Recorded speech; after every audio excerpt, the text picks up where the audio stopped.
Tailândia Podcast e Portal Conteúdo apresentam Quem Faz Arte. E hoje a gente tem uma visita ilustre que veio de Santos, São Paulo. Mas calma, porque o Google diz que ele é um super artista visual. Os seguidores do Instagram o consideram um caboclo das postagens criativas nas redes sociais. Nós, do Portal Conteúdo, o consideramos um museu de grandes novidades. Mas quem é Arthur Escovino, Arthur? Porra, já começa me perguntando isso, eu sei lá que eu sou. Bom, eu gosto de dizer que eu sou artista. Acho que algumas pessoas se apresentam com a profissão, mas artista acho que está além da profissão, né? A gente tem muita informação sobre você. Eu fui teu fã antes de ser um teu seguidor real oficial. E aí depois eu fui tentando entrar nessa história e saber quem era você para além das postagens na internet. Há uma força potente no que você produz e uma curiosidade que dá no público. E o que me fez trocar ideia contigo foi, não, quero entender o que esse cara faz, o que tu produz, qual é a tua onda, velho?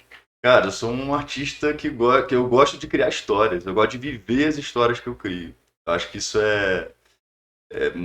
tá à frente de qualquer coisa, entende? Eu sempre fui muito dedicado às minhas referências, que são os filmes, as músicas, tudo que eu sou, que me formou, que me fez ver o mundo que eu quero, o mundo que eu quero viver. Eu sou formado em artes visuais, mas eu trabalho com o que eu tô sentindo que tem que ser. A gente pode ser artista longe da academia, mas também tem quem decida ir pela academia. Como é que foi esse processo para ti? Porque muda um pouco uma chancela diferente, né? Você ser formado e tal. Mas eu tenho uma história anterior a isso. Eu estudei história, geografia, comunicação, depois fiz música. A última vez que eu fiz, eu me formei em artes visuais, mas eu acho que eu tenho uma história com a academia direto com a vivência da pesquisa, que é diferente. A opção de querer pesquisar e de querer participar politicamente de uma construção social, que é a educação, por que isso representa para o lugar onde eu estou, onde eu vivo. Trocas, a questão de fazer amizades, para mim é muito importante, entendeu? De todos os lugares onde eu passei, onde eu estudei, essa relação com os amigos vem na frente também, né? Com quem eu me relaciono e o que eu levo depois disso. Porque tem uma coisa, né? Quando a gente começa a desenvolver o nosso trabalho, a gente leva nele um selo, uma identidade muito própria de quem o executa. E você tem isso muito forte, mas com diferentes vertentes. Então, quando a gente pergunta assim, mas quem é você, Arthur? Que proposta é essa? Há uma dúvida porque você trabalha por diferentes estações e todas elas com igual encantamento para quem assiste, para quem vê, para quem frui, para quem contempla. Eu trabalho com coisas brasileiras, né? Coisas sul-americanas, com vivências da infância, da história do país, da política do país, tem muita coisa forte brasileira. E eu sou natural de São Gonçalo, subúrbio do Rio de Janeiro. Me mudei para a Bahia, onde eu morei por 10 anos. Então, inclusive, ser artista para mim foi a partir dessa mudança para Salvador. Foi o lugar onde eu morei por 10 anos. Depois eu me mudei para São Paulo. Então, eu tenho isso como uma vivência que eu fui descobrindo, porque eu não planejei nada disso. Eu simplesmente me deixei levar pelas coisas, sabe? Então, acho que faz parte até um pouco dessa pergunta que você me faz. Eu nunca pensei muito em responder isso. Sim. Sobre qual é o meu trabalho, o que eu faço, qual é a minha poética. Sim. Mas eu acho que é bem disso. Eu sou um contador de histórias, mas a diferença que eu acho que é porque eu vivo muito intensamente as histórias que eu estou contando e vivendo ao mesmo tempo. Então tem uma referência muito forte com a música brasileira, né? Um trabalho específico também a respeito de levar os LPs de Gal para passear. Pode ser que você, que esteja aí assistindo a gente, já tenha visto alguma imagem de Arthur carregando os LPs de Gal, literalmente por diferentes partes do mundo. De onde que surgiu isso? Foi meu primeiro trabalho esse. Se eu for considerar o tempo que eu tenho de artista oficial, acho que a partir do momento que eu peguei um LP da Gal na mão e falei que minha ação era levar os LPs de Gal para passear, a partir daquele momento eu me considero que foi meu primeiro trabalho, assim. A Gal Costa soube disso? Sim. Como assim, cara? Eu recebi uma vez uma mensagem no Facebook, pulou no meu Facebook. Estou adorando o que você está fazendo com meus discos, que lindo, não sei o que. Eu meio que fiquei assim, como assim? Porque a minha ideia não era o uma homenagem a Gal. Eu queria ligar o que eu fazia na universidade com as coisas populares que eu gosto de fazer, com a rua, Uhum. com a participação das pessoas. Isso foi em 2011. Então, assim, eu pesquisava na faculdade. Os artistas da Tropicália, da época da Tropicália, os artistas visuais, Hélio Sica, Sim. Dicinho, o Ali Salomão, Rogério Duarte, todos os artistas que criaram identidades visuais na Tropicália, principalmente para as capas de Gal, os discos dela. Só que quando eu pegava os LPs de Gal e levava para passear na rua, eu meio que não queria ficar numa de levar um papo de pesquisa acadêmica. Eu deixava as pessoas na rua me responderem outras coisas. Então a gente falava das músicas, do cabelo dela, da cara, da moda dos anos 70 e 80. E da coisa gostosa de você ver e contemplar um LP e trocar ideia sobre o que ele tinha, né? Sobre a capa contra capa, encarte, Sim. ficha técnica e Você tal. sabia que em 2011, andar com um disco, com LP na rua, é diferente de você fazer isso a partir de, sei lá, alguns 2, 5 anos atrás? Por quê? Eu levava eles para onde eu fosse. Hum. Então, assim, se eu fosse na padaria, se eu fosse para a faculdade, se eu viajasse, não era uma ação teatral. Era literalmente levar os LPs de Gal comigo. Eu fiz como se fosse uma promessa da Igreja Católica, uma coisa assim. Eu vou levar os LPs de Gal para passear até o dia que ela faça um disco novo. E aí o disco novo dela lançou tal dia. Então eu tenho isso no meu trabalho também, usar umas referências simbólicas, pegando mais para a cultura do que para a religião. Sim. Essa coisa nossa mística, do que é secreto, do que é lúdico, do que é fantasioso. Finalmente convidei as pessoas para irem para o Solar do Inhão, para o Museu de Arte Moderna de Salvador, que ficava direcionado para a janela da casa dela. E eu anunciei que vai ser o último dia, tal hora, todo mundo chega lá que eu tenho um monte de disco que eu fui ganhando. Caramba. Eu queria te falar isso, que as pessoas iam me dando, viam eu trabalhando em todos os lugares com disco, e eu ganhava disco de todo mundo, de tudo, até Não, de rock internacional, assim. Porque é diferente de hoje, em 2011, você ouve isso? Sim. A pergunta era sempre isso, sabe? Não tinha uma coisa para além do que eu estava querendo falar na faculdade, do que eu queria falar sobre Gal Costa, sobre MPB, tinha a coisa do objeto. Eu sempre gostei de, por exemplo, fazer o que vinha para minha intuição. O título do trabalho é minha poesia, levando os LPs de Gal para passear é isso, é escrever essa frase, e é o meu trabalho. Mas eu quero saber mais de Gal. Nunca se encontraram para falar disso, para falar, aqui, eu tô levando teus LPs para passear, sei lá. Eu tinha uma coisa na minha cabeça que ela tinha que ser distante de mim, porque eu era fã, tipo, de uma história muito antiga, desde a infância e tal, e ao mesmo tempo ela estava ali, de novo, aparecendo na minha vida por causa de uma pesquisa acadêmica, de um trabalho performativo, de coisa, e eu não queria ficar trocando mensagens com ela, era estranho, porque eu queria que ela tivesse uma distância. Trocar de olhares comigo num show era diferente de ficar falando comigo. Entendi. Só que teve uma vez que, quando ela lançou o disco, e eu terminei de fazer os passeios com os LPs, né, e aí ela lançou o show, e eu fui convidado para ir no show. Na mesma época que ela estreou o show no Rio de Janeiro, eu abri uma exposição em Salvador. E aí, nesse ponto, a gente meio que se trocava umas mensagenzinhas, assim. Eu fui convidado para ir no show, mas eu falei com o produtor dela, com o Ricardo, na época, eu não quero ir lá falar com ela por causa disso, eu quero manter essa distância. Beleza, ele respeitou e falou, tu é louco e tal, mas antes do show começar ele voltou e falou, ela recebeu o coisa da exposição, né, o folder da exposição, Sim. e tá mostrando para todo mundo, ela sabe que você tá aqui, vai ser meio desfeita você fazer isso. Aí eu, meu Deus do céu. Aí eu fui lá, fiquei muito constrangido, assim, com vergonha e tal. Mas falaram. Falamos, e aí mudou tudo, porque ela meio que falava comigo de um jeito meio sedutora. Ela falava assim, você é muito mais bonito do que no Facebook. Aí eu ficava assim, sem saber o que dizer, assim. E aí a gente se falou algumas vezes que eu voltei, aí no show, aí eu ia de novo. Sim. Ela, inclusive, no momento que eu fui falar do trabalho, ela falou, cadê os meus LPs? Aí eu falei, mas eu não trouxe, eu não passei mais. Ela falou, não, mas eu queria fazer foto com todo mundo faz, até a Ivete Sangalo já fez. Aí eu falei assim, eu posso vir amanhã e trazer. Aí eu dirigi fotos dela posando com o próprio disco, assim, que foi foda de Porque fazer. o foco não era fazer da presença de Gal uma chancela pro seu trabalho, ele já existia, ele já acontecia. Mas quando você tem essa história, dá um carinho a mais, dá um gracejo a mais ao trabalho como um todo, né? É especial, é uma coisa até que, tipo, poucas pessoas me perguntam, isso vem como uma conversa. Um bastidor. Agora, por exemplo, tá fazendo 11 anos que isso aconteceu, né? Que Sim. eu falei com ela. tem muito tempo, tem uma distância, tem uma falar disso de uma maneira. Depois eu fui a outros shows e ela, que bom que você veio. Era sempre uma Que coisa massa. meio, eu não sabia o que dizer, e tinha um olhar, tinha uma sedução, uma coisa bonita assim. Caramba, e pra onde os LPs de Gal já foram? Na época eu falava assim, eu convidava pessoas para que fizessem o mesmo, levassem os LPs de Gal para passear, registrassem fotos e mandassem para mim para que eu postasse as fotos. Não tinha Instagram nessa época, eu postava no Facebook e num blog. Hum, E aí, tipo, teve um cara de Portugal que levou literalmente para todos os lugares turísticos de Portugal, de Lisboa e tal. Teve gente de tudo quanto é lugar que fazia, mandava foto, e a minha ideia era que me conta aí o que que é, que barato que deu, sim. você lembrou de quê, as pessoas que falaram contigo. Essa é a ideia do trabalho, sabe? De você sair sem esperar nada e voltar com histórias. É um outro tipo de engajamento. A gente está tão viciado nessa coisa do engajamento da internet, engajamento das redes sociais, mas é um outro engajamento. É um engajamento pela proposta, é um engajamento pela brincadeira, pela própria Sim. obra em si. Ela engaja porque É, ela é interessante. o próprio passear, né, propõe que eu vá a vários lugares. Então, nesse momento, as pessoas me convidavam. Assim, eu morava em Salvador, estudava lá e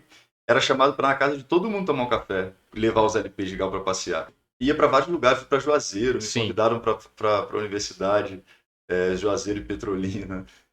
E depois, muito tempo depois, quando eu não fazia mais o trabalho como uma coisa diária, assim, de performática, eu, por exemplo, fiz uma exposição na Rússia, em Moscou, e eu levei os LPs de Gal para passear em Moscou. Nessa época, eu convidei 7 artistas da cidade, assim, para contar para eles o que era isso para mim, e falei para eles: toma um LP para você, um para você, um para você. E eles levaram para onde eles quiseram e Olha. fizeram um trabalho genial, assim. Tem uma foto linda tua, é Praça Vermelha o nome? Sim. Tem uma foto linda tua carregando com tudo lá atrás, os edifícios e tal. É super. E foi a minha primeira exposição individual grande, assim. Foi minha primeira vez que eu expus uma exposição solo, que eu estava com muitos trabalhos. Eu não estava falando só dos LPs de Gal, eu estava falando de muita coisa. De uma parte mais espiritualizada, assim, com a natureza. E esse era um dos trabalhos que eu resolvi falar: poxa, eu sempre fiz isso, eu vou botar para outras pessoas.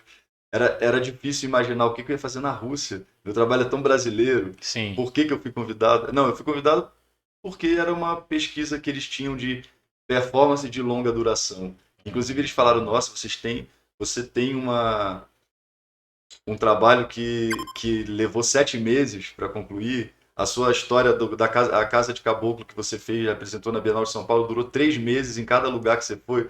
Então aquilo era registrado de performances duracionais. Entendo. E lá eles pesquisavam isso. E aí foi muito legal colocar proposta para que outros artistas fizessem lá. Assim, quando Sim, você tem uma galera que compra a tua ideia e que você vê anos depois que isso é a própria biografia do trabalho, isso é fantástico. Eu acho que é o que todo mundo almeja. Que uma ideia que a gente crie dentro do cenário da arte seja benquista pelo sim. público, por outros artistas e pelos apreciadores, enfim. Tu tá em Brasília desde quando agora? Você chegou aqui Eu nessa cheguei semana. dia 1º de junho. O que tu tá fazendo aqui em Brasília? E calma, tem outra pergunta. Os LPs de Gal passearam já por Brasília? Acabaram de passear, acabei de fazer um passeio muito legal no plano piloto, que era a minha ideia, assim, sabe? Mas eu cheguei aqui dia 1º de junho, que começa a Trezena de Santo Antônio. Então eu estou no meio da Trezena de Santo Antônio, eu sou um tipo de devoto de Santo Antônio. Não é trabalho de arte, é uma coisa que mistura, só que tudo que está na minha vida eu transformo também em poética e não pela Igreja Católica, mas pela história de quem foi Santo Antônio, do que ele representa, do que os franciscanos representam. Eu me identifico muito com muita coisa, com muito símbolo. Sim. E eu faço a Trezena de Santo Antônio há muito tempo, que é do dia 1º ao dia 13.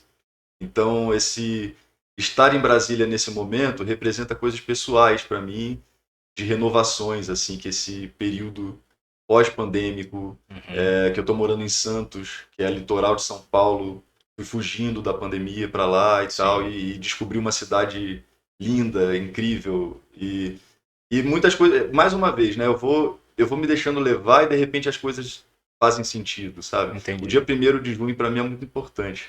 Você estava no Inclusive, Santo Antônio, descoberto que é a cidade em torno de Goiás e em torno de Brasília. Fica entre Brasília e Goiás, assim. sim, Tu foi parar num lugar que a gente que é aqui do DF pouco vai, assim. Santo Antônio do Descoberto é uma cidade antiga, tem mais de 200 anos. Se você fazer e participar da Trezena de Santo Antônio em Santo Antônio do Descoberto, isso é fantástico e é totalmente fora do quadradinho de Brasília, assim, literalmente fora do quadradinho. E eu nunca vi um artista, pelo menos não se tem registro, de um artista que foi fazer uma coisa específica em Santo Antônio do Descoberto, assim. Eu tive um pouco de dificuldade, inclusive, de pesquisar na internet sobre como seria a Trezena lá. É uma festa genial, uma coisa incrível. Só que eu acho que é muito parte pelo que eu percebi, pelo que eu perguntei a pessoas de lá e pelo que eu vi na festa. É uma coisa muito particular daquele lugar, uma tradição muito antiga. Uma procissão incrível de pessoas acordando a cidade inteira. Disseram que foram 5.000 pessoas na madrugada do dia 31 para primeiro para festejar, soltar fogos, iniciar o festejo junino. Minha relação com Santo Antônio não vem comigo do Rio de Janeiro. É do tempo que eu morei na Bahia a partir de 2007, 2008, sei lá. E Que você tem a sua pesquisa pessoal, que se mistura com a pesquisa artística, não necessariamente precisa culminar numa obra de arte, mas o entrecaminho é a obra de arte. Então, quando você fala que é um contador de histórias, cara, quem acompanha os stories do Arthur no Instagram, é uma contação de histórias em que a gente cria essa narrativa.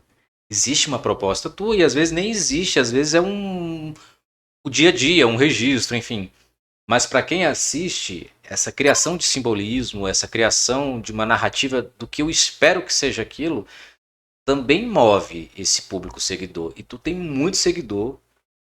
E como é que você dissocia? O que é seguidor? O que é amigo?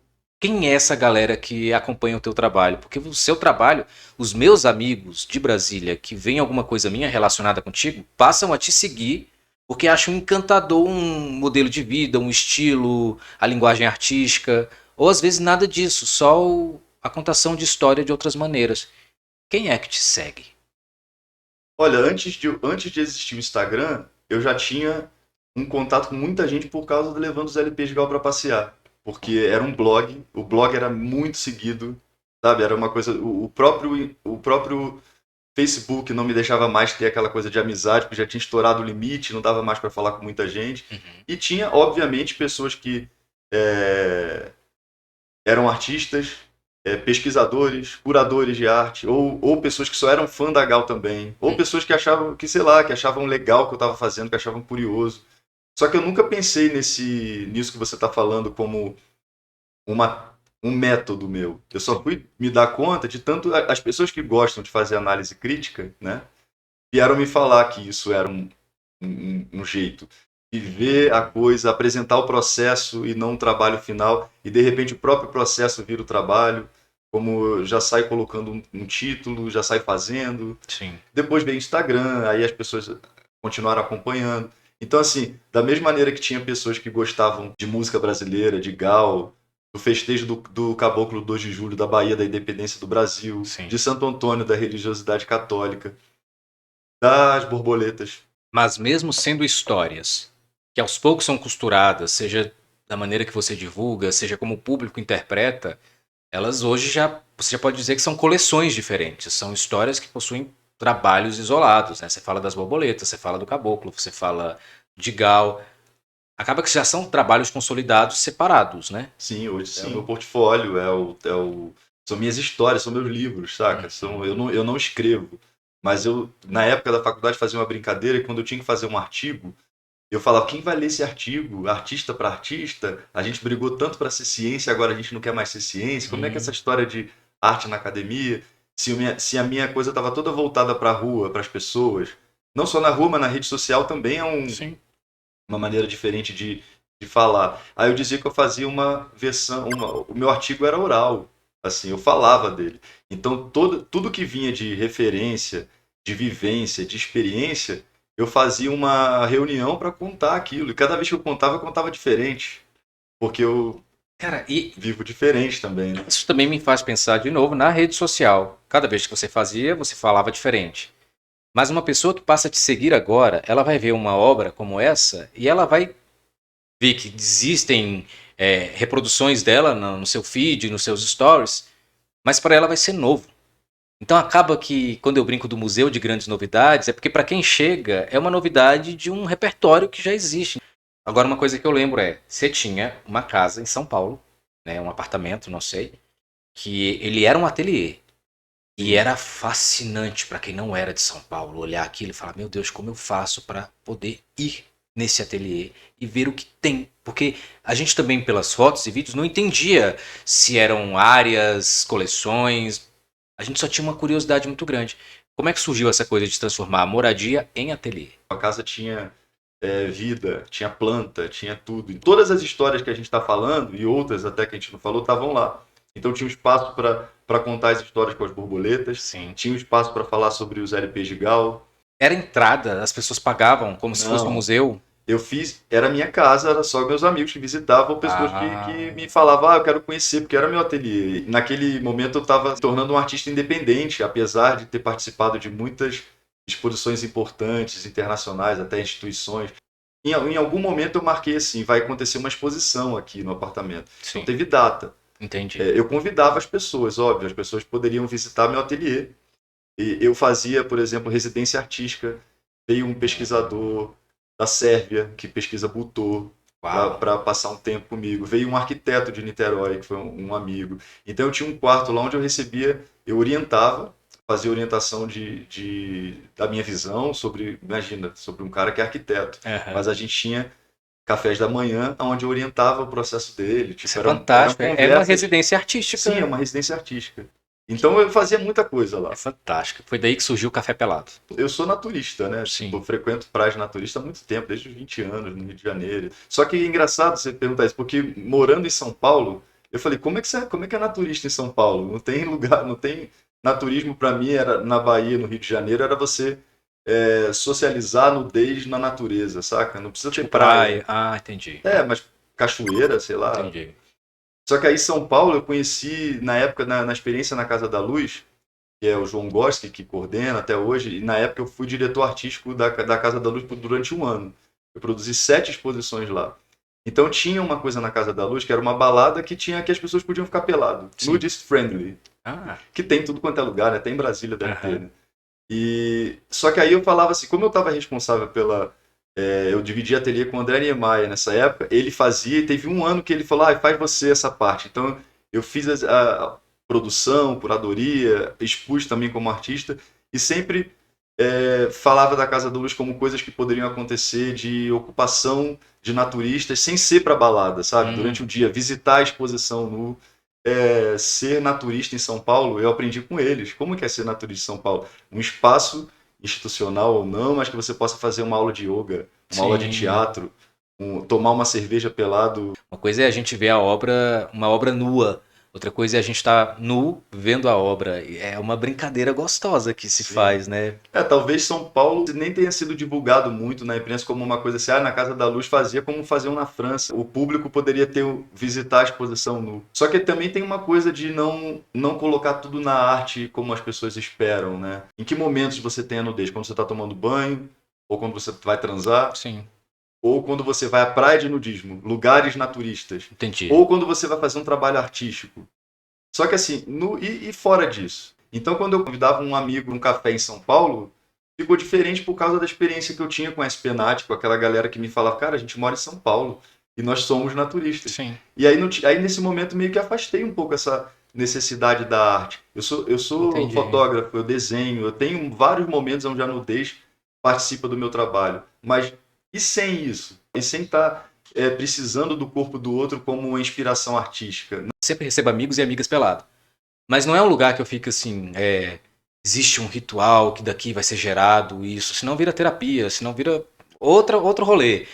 A pessoa chega, ela ia e se despia, ou você esperava ela se despir no tempo dela. Não, aí já é ritual também, pô. Quando era só uma visita para um café no ateliê, por que não também? Eu já estava nu também, como você. Sim, Não que todo mundo que fosse visitar meu ateliê para comprar alguma coisa minha, ou para as pessoas entravam lá nuas, ou eu estaria nu. Não, mas eu nunca pensei no porquê ficar nu. Eu sempre pensei no porquê não. acho que eu já usei algumas vezes o subterfúgio de dizer que tinha alguma coisa relacionada à filosofia, à arte, para às vezes justificar a vontade ou experiência, assim. E quando você fala isso, fala, caralho, verdade, não tem que justificar nada o tempo Tem da todo. filosofia antiga alemã que veio Sim, da década de sim. 30, da coisa da nudez, porque é socializar a nudez.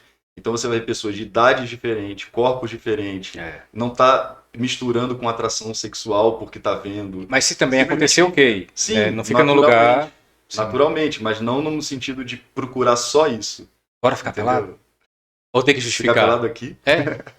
A entrevista, a gente tá falando de naturismo. Eu vou ter que botar uma tarjinha, né? Senão a gente vai ser censurado. Censurado. Bora? Ué, por mim, não. Depois de falar isso tudo, eu vou falar não. É, porque aí vai falar, fica só no. Então se fora. Ei lá, ia. Só você inventa coisa, hein? Como é que eu vou fazer isso? Peraí. Ai. Engraçado. Mas me diz uma parada. Quando eu recebo amigo em casa, tem um lugar também de, às vezes, ser uma coisa de superação. De, sei lá, tinha medo de ficar lá. Com a galera que assiste, eu queria lá, rolava isso ou não? Ah, nem todo mundo é nudista igual a gente, naturista igual a gente. Tem gente que tá querendo se experimentar, perder a vergonha. Né? Cada um tem sua experiência, eu acho. Eu acho que todas são válidas, assim. Só acho engraçado que você Minha mãe vai achar que eu sou louco agora se ela ver isso aqui que você tá falando. Tipo... Não, minha mãe sabe que eu fico pelado, porque lá em casa tem uma plaquinha escrito bem assim, neste lar, o uso de roupas é opcional. Agora, claro, minha mãe já chegou lá em casa, eu tava pelado, porque ela tinha chave. Aí quando é com mãe, você faz assim, calma, deixa eu só ir rapidão botar uma cueca, só pra ficar de boa. Eu tenho um grupo de artistas performances no WhatsApp que a gente adora, escreve só loucura, a gente manda áudio pelada. Sim. Olha aí. Aí agora a gente tá fazendo isso, né? Lá em casa eu recebo gente pelada também, mas não com viés artístico. Eu recebo amigos e se é amigo muito querido, eu não vou ficar vestindo uma roupa pra receber um amigo que lute também, porque cada casa com sua regra. Sim. Mas sim, teve um período em que eu abri para seguidores do Instagram.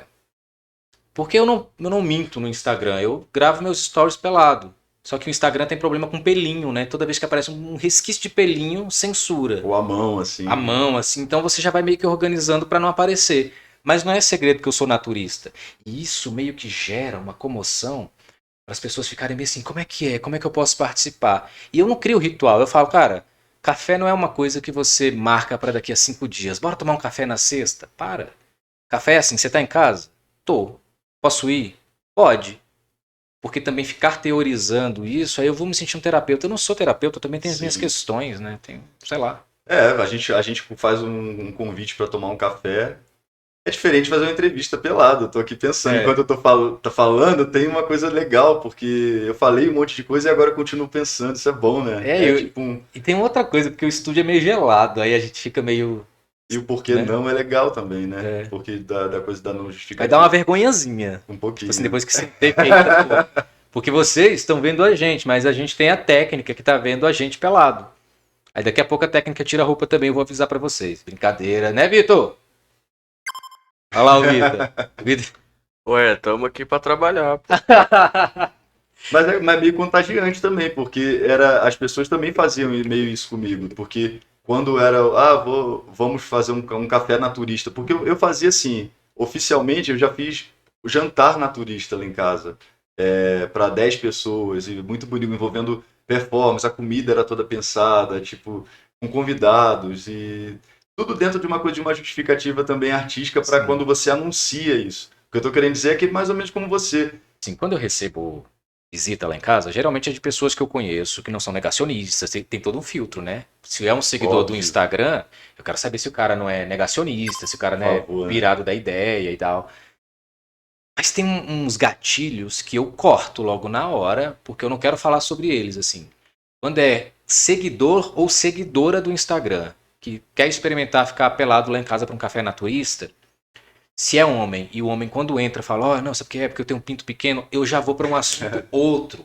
Eu vou tipo assim, tá, mas você quer que café? Você quer um cappuccino? Você quer um expresso? Porque eu acho que se eu entrar nessa seara, aí a conversa... Aí vai virar terapia, como você estava falando, e também tem essa outra... Tipo, isso do que a gente tá falando ia fazer sentido, né? Não seria assim, vamos ficar nu para poder falar do seu pinto. Tipo né? isso. Porque também, assim, a gente tem essa naturalidade, mas a gente sabe que não é natural, né? Na sociedade.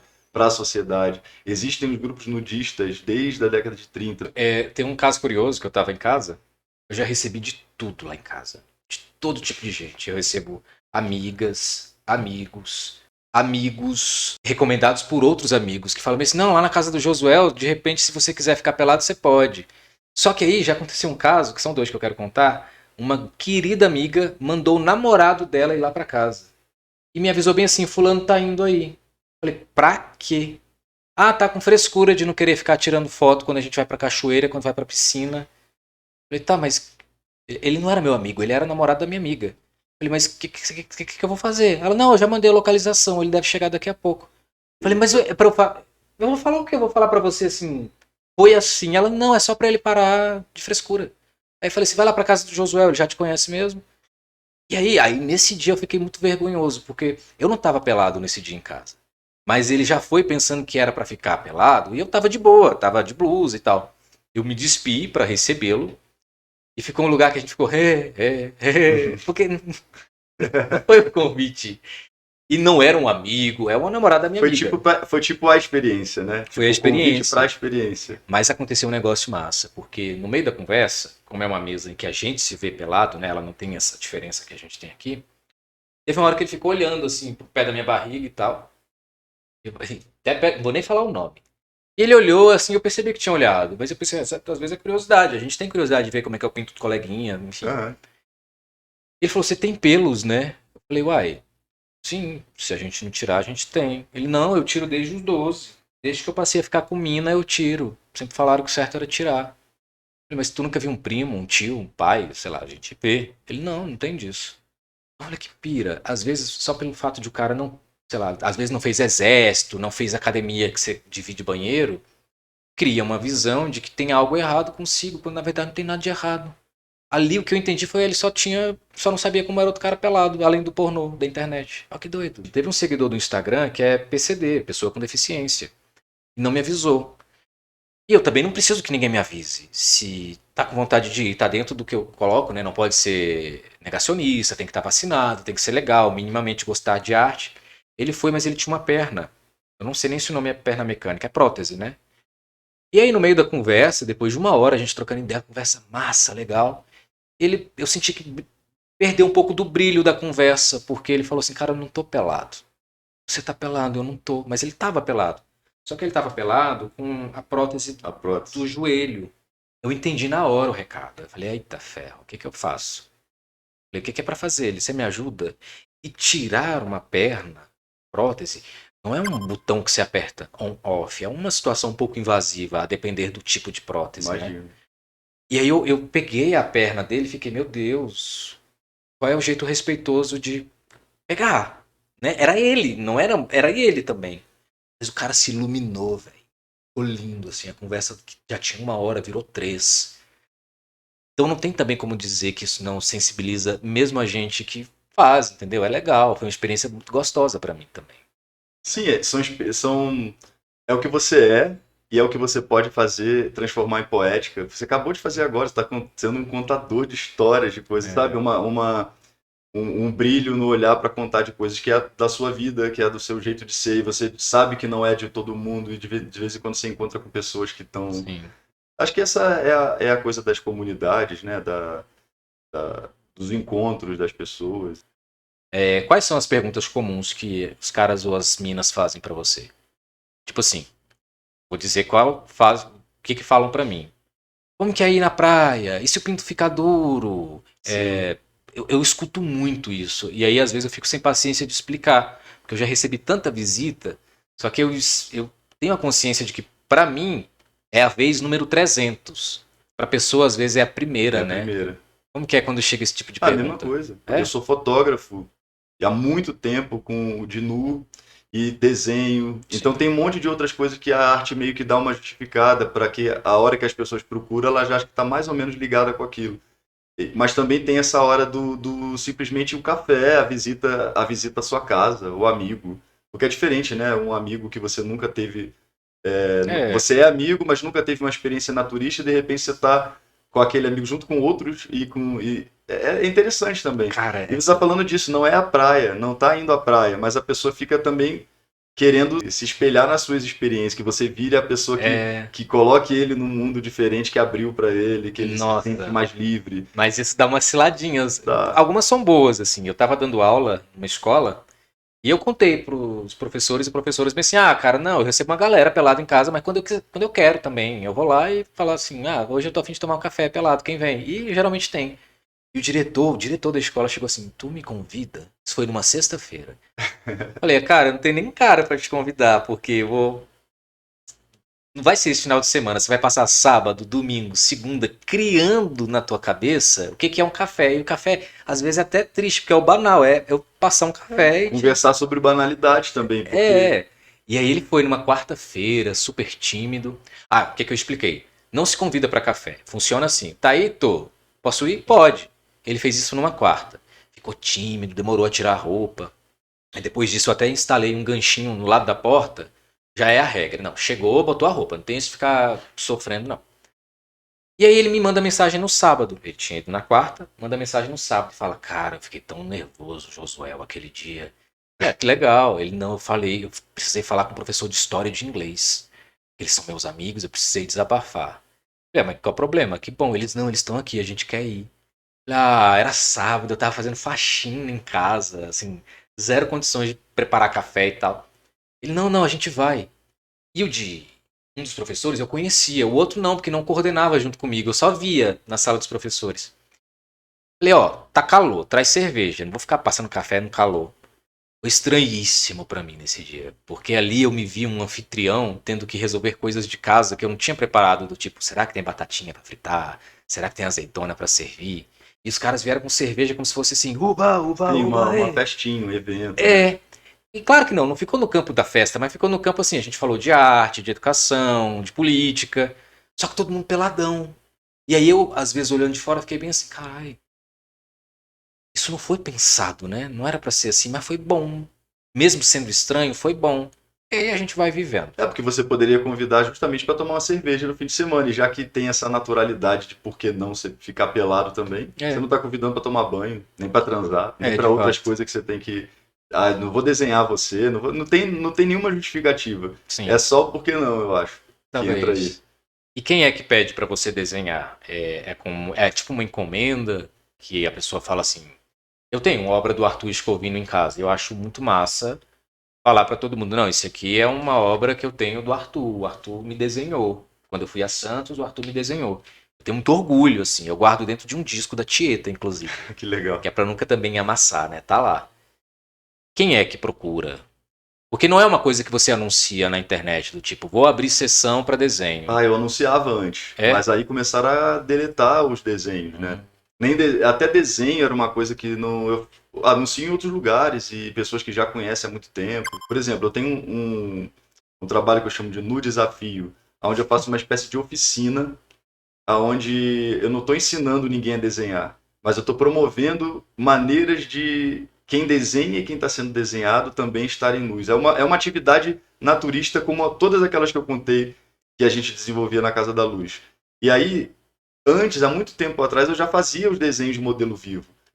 Desde antes da faculdade, depois aquela coisa técnica de aprender a medir o corpo e tal. Só que eu queria meio que transformar isso numa coisa natural, como um café, como uma conversa, sabe? E aí eu entendi que isso poderia ser um trabalho no sentido de fazer essa oficina no desafio, fazer um trabalho onde eu visitava as pessoas, era diferente também de convidar ao meu ateliê. Eu fiz em 2014 em São Paulo uma experiência que era a oficial estava no museu. E aquela que eu desenvolvia nas minhas redes era tipo assim, eu vou até a sua casa, levo o meu caderno de desenho, a gente conversa nu, como uma experiência nudista, naturista. Tem gente que não gosta de falar naturista, nudista nesse caso. E eu vou fazendo vários desenhos e depois eu te dou um desenho. Entendi. E eu tenho esses cadernos guardados como uma experiência. Tipo, da mesma maneira que eu fiz com as borboletas, porque eu não tinha uma pretensão, eu estava vivendo uma pesquisa de processual, visitando pessoas. E depois eu fui oferecendo isso como um trabalho, uma vivência, uma experiência, sabe? E tem pessoas que compram os desenhos sem precisar posar para os desenhos também. Eu tenho vários desenhos. Entendi. Então eu trabalho com isso desde 2005. Então a pessoa ela pode ter uma obra do Arthur em casa, claro, conversando com você, marcando, organizando tudo certinho, sendo desenhada, ou adquirindo as obras que você já tem desses outros desenhos. Sim. Ah, que legal. Só que eu não tenho uma possibilidade de divulgar nada disso no Instagram, porque eu vou ser Caia. censurado. Eu acho muito chato essa É. coisa de... Eu acho chato isso. Eu não Mas na consigo nem- pandemia, tu fez um negócio massa. Você conseguiu vender muitas coleções suas, muitas obras. Mas eu via um movimento legal de você empacotando, embalando, despachando essas obras, né? Porque não eram obras sequenciais, tinham uma delimitação de quantidade, né? E você fez isso. Eu criei especificamente naquela época um trabalho, eu disse que era uma exposição que eu estava expondo dentro da minha casa, que já era o lugar onde isso poderia ser como Sim. uma galeria, só que era trancado no meio da pandemia. Lancei uma coleção nova, com 11 fotografias, uma instalação chamada Moirões de Mairi. Era um trabalho espiritual, erótico, todo. E aí eu vendia essas fotografias desse jeito, mandava pro Brasil inteiro, em caixas e não sei o que, foi bem legal. Só que você me lembrou de outra coisa. Eu faço desde muito tempo ou visitar a casa da pessoa para fazer a sessão de desenho, a sessão do desafio, mas na pandemia cresceu muito pelo Zoom, pelas mídias de câmera. Eu nunca tinha feito antes. Peraí, desenhar a pessoa nua pela internet? Sim, porque aí eu comecei a abrir isso para outros campos de artistas de todos os lugares do mundo. Então eu comecei a fazer amizade com gente na França, na Inglaterra, em todos os lugares onde tinham outros artistas e outras pessoas que gostavam de desenho nu, de pinturas, E aí comecei a trabalhar com isso. Era pouco, mas era em dólar, e aí a pessoa... poucas vezes eu mandava o desenho original, muitas vezes era pela experiência. Trocava uma ideia no Zoom e eu desenhava, fazia uma sessão de 40 minutos com vários desenhos rápidos, sketches, e Entendi. tem essa leveza também que eu prefiro. O que eu gosto com essas experiências são pessoas que não estão acostumadas a posar. Então elas não estão muito preparadas a ficar muito tempo numa posição. Eu também não estou afim de desenhar o femo do tamanho que é o femo. Sim, sim. Eu fico livre também no meu desenho e começo a abrir para outros lugares, assim. Tu me falou do desenho, vou falar uma coisa aqui pra vocês. Wilton Oliveira, tu conhece o Will? Sim, o Will. Tá Wilton, morando em Salvador, tá lá na É. UFBA, inclusive. eu vi, ele fica postando as A gente coisas conheceu dele. em São Paulo e agora ele tá em Salvador. Cara, eu vou tentar mostrar uma foto que dê. Não dá. Peraí, dá. O Will, ele fez esse livro, né? Ele fez uma campanha, Homens em Carvão, para arrecadar na época cerca de 20 mil reais, para fazer muitas tiragens desse livro, Men in Charcoal. E ele fez um trabalho super massa com homens na pandemia. Homens que mandavam fotos deles pro Will desenhar em carvão. E, cara, teve um movimento na pandemia que foi fantástico, porque de repente vários amigos meus da internet tinham uma versão de suas fotos pelados ou não, feitas pelo Will. E aí isso mostrou uma força motriz gigantesca, porque a comunidade que posou, e foram 200 caras que posaram, né, que ou mandaram fotos ou fizeram algum outro tipo de trabalho para ele fazer em carvão. Cara, são 200 caras. Ou seja, são 200 mídias espontâneas acerca de um trabalho. Isso é genial, né? Na época, a coisa do corpo preso também representava muito nisso. Eu acho que você deve ter vivido isso também. A nossa vida 24 horas nas redes, na internet e tal, ela meio que disparava para questões do corpo também, sabe? Ninguém transava. Então acho que a pandemia expandiu também conversas sobre isso, naturismo dentro de casa. Eu conversava não só na época de fazer os desenhos, mas de pessoas querendo fazer fotos. Ah, que legal. Mandar foto, manda nudes. Imagina quantos nudes você não recebeu no meio da pandemia, gente. Isso é uma coisa legal. Assim, não tão legal, tá, gente? Calma. Como a gente já tem o costume de não ficar de roupa e faz foto de boa, né? A galera que não tem muita experiência ou vivência com naturismo, elas ficam assim, ó, aqui é o peladão em casa, aqui é o peladona em casa. Aí tem uma hora que o direct do Instagram é uma galera pelada que eu nem pedi, que eu já não sei mais nem administrar. Então eu recebo assim, uma amiga que fala, ó, hoje eu tô peladona aqui fazendo comida. Eu não sei nem o que responder. Eu fico assim, ah, legal. Ah, que legal, pô. É legal, é Que legal. delícia. Mas imagina isso, Milhões. Pô, né? É pipoca lá de coisa, né? Brasília. Qual foi a última vez que você tinha vindo aqui a Brasília a trabalho? eu vim em 2015 para uma exposição na Caixa Cultural. E eu tive em Brasília também a convite, nesse mesmo tempo, falando na UNB, com corpos informáticos. Nós fizemos muita coisa na rua. Levamos o LP Gigal para passear na rua com o pessoal do Corpos Informáticos, outros artistas que estavam também. Conheci uma galera legal pra caramba aqui. Foi a última vez, mais ou menos, que eu fiquei. Acho que depois disso eu só passei por Brasília para ir para outros lugares aqui perto, no Goiás, assim, né? Mas agora tem o. Mas da próxima vez que eu for a Brasília, você está em Brasília. E o que você veio fazer agora em Brasília? Eu fiquei pensando muito sobre meu trabalho, minha poesia muito relacionada a Salvador e a Bahia. Ela nasceu ali. E eu acho que a Bahia meio que representa também um início do Brasil, né? Historicamente e culturalmente. E só que eu sou do Rio de Janeiro, eu estou agora em São Paulo. Eu meio que me percebi, acho que eu já contei isso para você, eu meio que me percebi num triângulo entre três grandes portos do Brasil. Esse simbolismo brasileiro me atrai muito. E acho que Brasília é meio que um ponto de partida, sabe? Iniciar a trezena de Santo Antônio numa cidade aqui perto que tem o Santo Antônio como padroeiro, levar os LPs de Gal, que são meus amuletos, sabe? É o meu primeiro trabalho. Tem uma coisa que mistura o pessoal, o íntimo, com uma coisa brasileira de todo mundo, assim, sabe? Andar na rua em Brasília. As pessoas que nunca vieram aqui não sabem o que é andar na rua em Sim. Brasília. É muito mais poesia do que realidade levar os LPs de Gal para passear no plano piloto. Então tem outras coisas também, o café, a sessão de desenho. Eu quis encontrar a minha amiga Tatiana do grupo A Cocoré, que eu faço parte do grupo de performance. Ela e o Thiago Sim. moram aqui. Eu te encontrar, vir Sim, aqui. sim. Fiz uma coisa de dia 1º de junho é muito importante para mim. Então, chegar em Brasília para poder rever algumas coisas e dar um pontapé para iniciar novas, eu acho que é meio que a ideia. E meio que, sei lá, deixar me levar sem saber muito, descobrir depois que eu fui embora o que eu vim fazer aqui. Olha só, né? 1 hora de conversa. Cara, 1 hora de conversa, metade dela pelados. Mas é um prazer te receber. Foi um prazer te receber. Muito bom trocar sempre contigo, falar de uma maneira leve da vida, da muito arte. bom mesmo.